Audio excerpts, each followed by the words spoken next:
दोस्तों, नेशनल दुनिया में आप सभी का स्वागत है। जैसा कि हम जानते हैं कि पूरा विश्व कोरोना की लड़ाई लड़ रहा है। भारत भी अपनी अहम भूमिका निभा रहा है और कोरोना वायरस की इस लड़ाई में पूरी मजबूती के साथ कोरोना वॉरियर्स के साथ लड़ रहा है।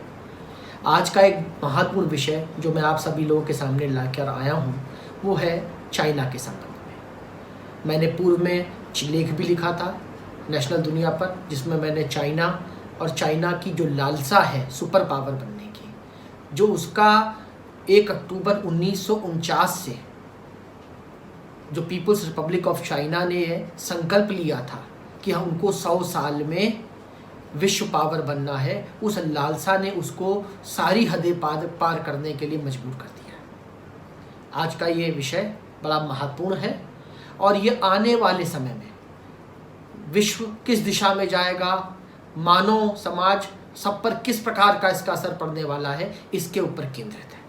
इसके कई पहलू हैं, कई पक्ष हैं। एक पक्ष ये है जिसका हम लोग चर्चा कर रहे हैं कि कोरोना वायरस एक वायरस है जो ओरिजिनेट हुआ चाइना से, लैब में बना। अमेरिका ने क्लेम किया, प्रेसिडेंट ट्रंप ने क्लेम किया कि ये मैन मेड वायरस है जिसने पूरे विश्व को प्रभावित किया है। फिर ये विषय उठे कि इससे चाइना को लाभ क्या है और चाइना ने ये क्यों छुपाया। WHO के ऊपर आरोप लगे अमेरिका के द्वारा कि WHO कठपुतली बन के काम कर रहा है। दोस्तों, मैं कुछ विशेष चीज़ों पर आप लोगों का ध्यान केंद्रित करना चाहूँगा और वो जो चीज़ें जो हैं वो त्वरित इस कोरोना काल में जो घटित हो रही हैं उसके संबंध में और भविष्य में क्या घटित हो सकती है, इसका एस्ट्रोलॉजिकल पॉइंट भी मैं आपके सामने रखना चाहूँगा। ये सुपर पावर बनने की जो लालसा है चीन की, इसने सारे विश्व को संकट में खड़ा करके ला दिया है। इतिहास के पन्नों को पलटा जाए तो ये सत्य है कि जब जब महामारी हुई है उसने एक बड़े विश्व युद्ध को आगे बढ़ाया है। चाहे स्पेनिश फ्लू हो 1918 में आए, चाहे प्लेग की बात हो, जब जब ये महामारियां जिसने करोड़ों जिंदगियां लील गई, ऐसी स्थितियां बनी हैं, तब तब ये महामारियों ने युद्ध को जन्म दिया। आज वही स्थितियों में हम खड़े हैं।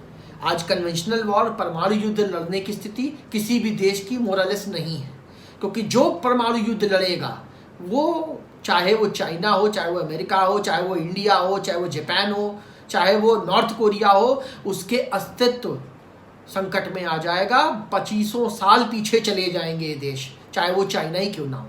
वो 1962 का दौर चला गया, वो अब संभव नहीं है। चीन ने आखिरी लड़ाई वियतनाम से लड़ी थी, इसके बाद छंद युद्ध, इसके बाद चाहे वो अपनी टेरिटोरियल सीमाओं को बढ़ाने की जो लालसा है, जो विश्व गुरु बनने की लालसा है, जो वेस्टर्न कंट्रियों को ख़त्म करके इस वायरस से, जिसके लिए ये बेसिकली वायरस ओरिजिनेट तो वेस्टर्न कंट्रीज़ के लिए था, जिसमें कि उसका लक्ष्य था कि वेस्टर्न पावर जो है, जहाँ जब यूरोप की बात करते हैं हम लोग, जब अमेरिका की बात करते हैं, तो इनको नुकसान पहुँचाना था और उसमें वो काफ़ी हद तक कामयाब हुआ।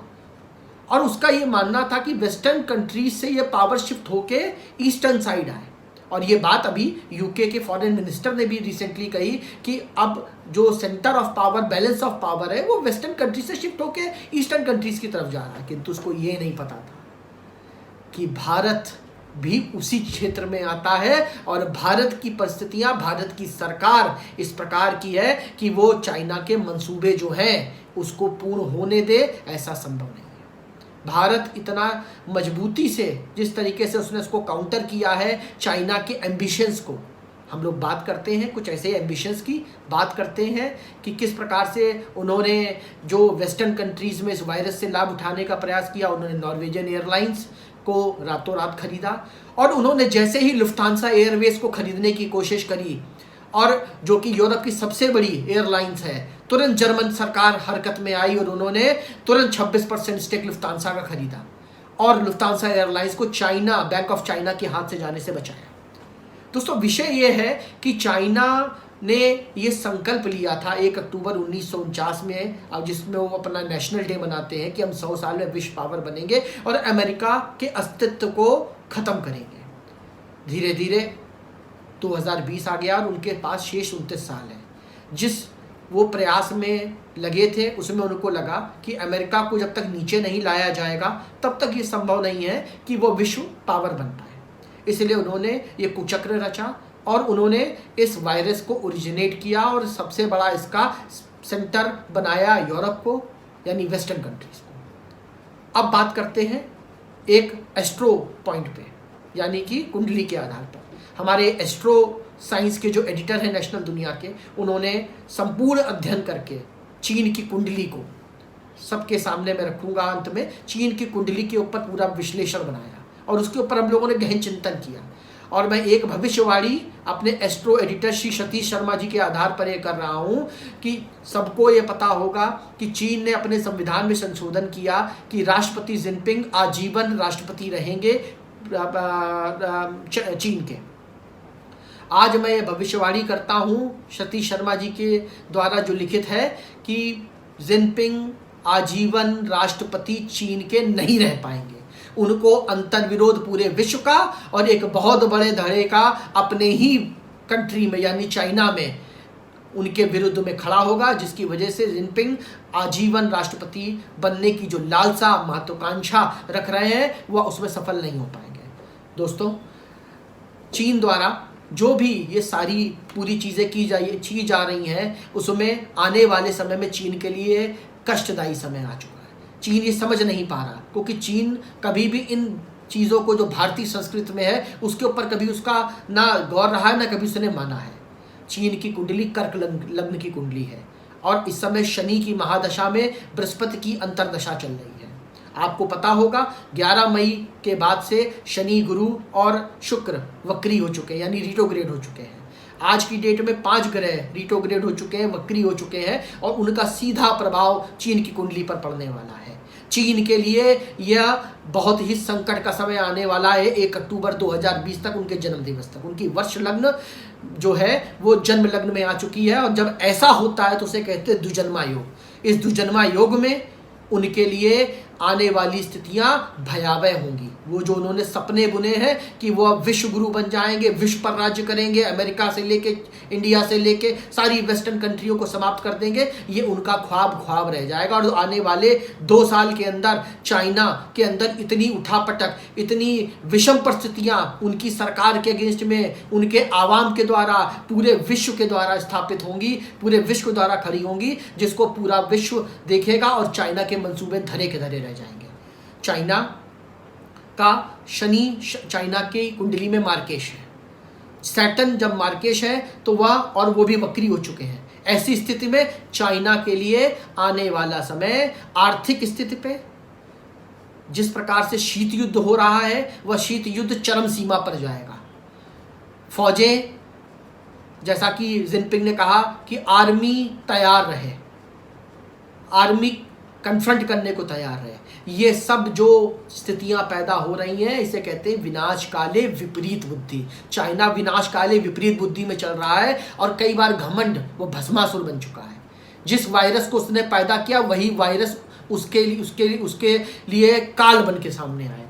और हमारे ग्रहों में, हमारे भगवान, हमारे देवताओं में ये चीज़ स्थापित है कि आप यदि किसी भी चीज़ का दुरुपयोग करके प्रयास करेंगे तो वह आपके ऊपर ही हावी होती है। चाइना ने जो किया है और जो उसके ग्रह चल रहे हैं, जो उसकी स्थितियां हैं, वह क्लियरली इंडिकेट करती हैं कि चाइना के लिए आने वाले 2 साल बहुत कठिन होने वाले हैं, आर्थिक स्थिति पर, सामरिक स्थिति पर और भौगोलिक स्थिति पर। चाहे वो आर्म्ड फोर्सेस की घुड़की दे, भारत या अन्य कोई देश पीछे हटने वाला नहीं। और यदि चाइना ने इस प्रकार की स्थिति करी तो ये याद रखे संपूर्ण विश्व उसके खिलाफ लामबंद हो चुका है। और ये सिर्फ कोई कोरोना वायरस को लेके नहीं है, उसकी इस खराब सोच, उसकी ये कंपनियों के अधिग्रहणों, पूरे विश्व की इकोनॉमी को कब्जा कर लेने की जो ख्वाहिश है, इसने शांत बैठे सारे देशों में जो अपने अपने कार्य कर रहे थे उनको एक मिसट्रस्ट पैदा कर दिया है। यूरोप ने बढ़ चढ़कर चाइना को गले लगाया था। यूरोप में एक मुहिम चली थी कि चाइना पीपल को गले लगाइए, उनके प्रति कोई रंग भेद नहीं होना चाहिए, उनके प्रति कोई किसी प्रकार का भेदभाव नहीं होना चाहिए। भारी संख्या में कंपनियों को चाइना में लगाया गया, किंतु क्या मिला? उसके बदले उनको मौत मिली। लाखों लोगों की मौत पर, लाखों लोगों के मौत पर और करोड़ों लोगों के संक्रमण पर कोई भी अपनी राजशाही और गद्दी नहीं चला पाया। यह ईश्वर सत्ता को मंजूर नहीं होता। चीन जो कर रहा है, चीन को भोगना पड़ेगा। और चीन जिस प्रकार से आज की डेट में, चाहे वो अक्साई चीन की बात हो, चाहे वह जिस तरीके से वो अपने मैप में उसने अरुणाचल प्रदेश को रिसेंटली तिब्बत का हिस्सा दिखाया है, और जो वो चाहता है कि वो भारत के इस भूभाग पर अपना कब्जा जमा सके, वह अपनी सैन्य ताकत को दिखाकर भारत को पीछे हटा सके। तो मैं एक बात कहना चाहूँगा, ये 1962 का भारत नहीं है और ना अब पंडित जवाहरलाल नेहरू इस देश के प्रधानमंत्री हैं। आज ये समय है जब मोदी इस देश का प्रधानमंत्री है, जिसको कोई भी डरा ले, भयभीत कर ले। प्रधानमंत्री ने कहा मैं आंखों में आंखें डालकर बात करता हूँ, सत्य कहा है, और इस चीज़ को होता हुआ देखेंगे। इसी प्रकार भारत के लिए मैं एक बात और कह दूं कि भारत के लिए आने वाला समय ज़रूर मिश्रित होगा, उठापटक मची रहेगी, किंतु भारत इन सारी परिस्थितियों में बढ़कर, और एक बात मैं और स्पष्ट रूप से कह दूं, यदि भारत $5 ट्रिलियन की इकोनॉमी बनकर 2024 तक खड़ा होता है तो उसमें कोई अतिशयोक्ति नहीं है। यह भगवान और ग्रहों की चाल भी बता रही है, ये परिस्थितियां भी बता रही है, और जिस प्रकार से विश्व लामबंद हो रहा है, ये अपने आप ऐसी स्थितियां बनेंगी कि भारी निवेश भारत के अंदर आएगा। भारत को मजबूत बनाना, और ईस्टर्न कंट्रीज में एक लौता विकल्प भारत है, जिसकी स्थिति है जो चाइना को उसको मुंह तोड़ जवाब देने की स्थिति में है। मुंह तोड़ जवाब देने की स्थिति के साथ साथ एक आर्थिक रूप से बढ़ता हुआ देश है, जहां पे नौजवान हैं, जहां पर नौजवानों की एक बहुत बड़ी तादाद है, जिसकी एक लेबर इंटेंसिव होने के नाते जिस प्रकार चाइना में कंट्री गई थी, उनको उससे बेहतर उत्पादन कम मूल्य पर बेहतर तरीके से इंफ्रास्ट्रक्चर प्रोवाइड करके भारत प्रोवाइड कराने की तैयारी में है। संधियां मेरे हिसाब से हो चुकी हैं, भारत हर मोर्चे पर तैयार है। मैं एक बताऊं कि चाहे कितने भी अच्छे शस्त्र आपके पास हो, कितनी भी अच्छे आपके पास वेपन्स हो, अगर तेल नहीं है तो फिर आप लड़ाई कभी नहीं जीत सकते। कोई भी युद्ध बिना रसद सामग्री के नहीं जीता जा सकता। और मैं आपको एक बात और भी कहना चाहूंगा कि भारत ने अति प्रचुर मात्रा में तेल का भंडारण कर लिया है, और हमारे भंडारण तो भले ही है, हमने यूएईज और जो ऑयल प्रोड्यूसिंग कंट्रीज हैं उनसे आने वाले कईयों साल, लगभग 4-5 साल का तेल खरीद कर वहीं स्टोर कर दिया है, और धीरे धीरे हम अपने यहाँ भंडारण की क्षमता बढ़ाकर उनको अपने देश लाएंगे। ऐसी भारत की और प्रधानमंत्री मोदी की योजना है। यदि हमारे पास तेल है, हमारे पास शक्ति है, हमारे पास हमारी फौज जिसका साहस किसी भी देश की आर्मी के कंपैरिजन में कई गुना ज़्यादा है, वह अगर उसके पास सारी रसद सामग्री है, जो कि ऑलरेडी प्रधानमंत्री मोदी ने तैयार करके सारी योजनाएं रख रखी हैं, तो इसमें कोई दो राय नहीं है। भारत हर तरीके से तैयार है, सामरिक रूप से, आर्थिक रूप से हमको तोड़ने का प्रयास हो, लेकिन हम टूटने वाले नहीं। हम एग्रो बेस्ड इकोनॉमी है, हम प्रवृत्ति है हमारे यहाँ पैसा बचा के चलने की, उस प्रवृत्ति ही हमारी जीत का कारण है। हमारा किसान हमारी जीत का कारण बनेगा। और प्रधानमंत्री ने जिस तरीके से एग्रीकल्चर पे फोकस किया है, हम इस बात को अच्छी तरीके से जानते हैं कि अगर हम एग्रीकल्चर बेस्ड, टेक्नोलॉजी बेस्ड मजबूती से बढ़ेंगे तो संपूर्ण विश्व हमारा साथ देगा। दोस्तों, ये समय बड़ा क्रूशियल है। इस समय में हर व्यक्ति का रोल बड़ा महत्वपूर्ण है, और इस महत्वपूर्ण समय में हम लोगों को और भी ज़्यादा सचेत और चौकन्ना हो जाना होगा। सारे विश्व की निगाहें भारत पर हैं। अब भारत की कंपनियां, भारत के उद्योगपति, भारत की आवाम किस प्रकार से इस अवसर को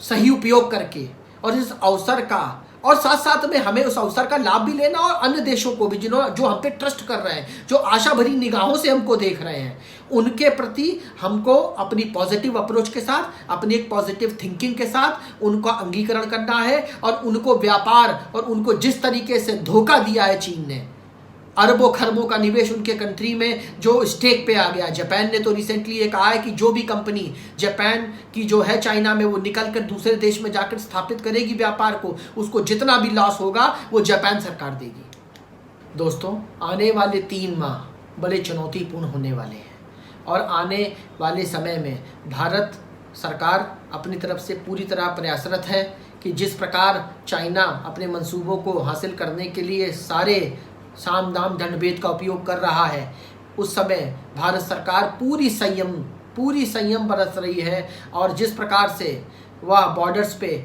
जिस प्रकार से फौजी क्षमता दिखाकर चाइना कोशिश कर रहा है कि भारत को बैकफुट पे ला सके, ऐसा कदापि संभव नहीं है। लेकिन समय ऐसा है जहां पर भारत को ज़रूरत से ज़्यादा सचेत होकर रहना पड़ेगा। हमको चाइना के इस मंसूबे में फंसना नहीं है। ये एक जाल है कि भारत को इसमें उलझा दो, बॉर्डर के कन्फ्रंटेशन में उलझा दो, ताकि विश्व की जो कंपनियां जो भारत की ओर आकर्षित हैं, भारत को एक विकल्प के रूप में देख रही हैं, वो यहाँ पर ना आए और ऐसी स्थितियां उत्पन्न हो जाएं कि आने वाले समय में समस्त कंपनियों को भारत एक वॉर जोन एरिया में दिखाई दे। हमें किसी भी प्रकार से संयम बरतते हुए इस चीज़ को देखना होगा कि हम इन सब चीज़ों में ना उलझकर एक आर्थिक शक्ति बनने के लिए आगे बढ़ें और चाइना के जो ये मंसूबे हैं इनको परास्त करें, इनको विफल करें। मैं उम्मीद करता हूँ आपको यह चीन पर ऊपर जो एनालिसिस है उसको आपको सुनकर जानकर कई फैक्ट्स पता चले होंगे। इसी प्रकार से मैं अपने अगले वीडियो में आने वाले परिस्थितियों में अमेरिका का क्या रोल होगा और अमेरिका क्या करने वाला है, अमेरिका के दिमाग में क्या चल रहा है। ट्रंप का चुनाव है, चुनाव में ट्रंप जैसे व्यक्ति जो एक हर चीज़ में पारंगत है, वो क्या ये चाइना का जो प्लान्ड पूरा गेम है, इस गेम को क्या वो जीत पाएगा या उस गेम में परास्त हो जाएगा। चुनाव, अमेरिका के चुनाव कुछ भी कर सकते हैं, कोई भी परिस्थितियाँ, और ऊपर से ग्रहों की चाल, और ऊपर से जिस प्रकार से चाइना का मंसूबा, पीपल रिपब्लिक ऑफ चाइना को आने वाले समय में खुद ही पता चल जाएगा कि उसने जो बोया उसमें वही काटेगा और वो उसके लिए कठिन होने वाला है। किंतु अमेरिका क्या करने वाला है, ये एक $1 मिलियन क्वेश्चन है। और इसके बारे में मैं शीघ्र ही आपके पास आपको अमेरिका की कुंडली और अमेरिका के ग्रहों और अमेरिका की क्या प्लानिंग है, इसके साथ आप लोग के बीच में आऊँगा। मैं अपने सभी पाठकों को यह उम्मीद करता हूं और या मैं ईश्वर से प्रार्थना करता हूं कि इस कोरोना वायरस में सरकार द्वारा जारी एडवाइजरी का पालन करते हुए अपने को सुरक्षित रखें, अपने परिवार को सुरक्षित रखें और राष्ट्र को सुरक्षित रखें और भारत को इस कड़ी चुनौती से उभार कर सब मिलकर हम लोग आगे लेके आए। धन्यवाद।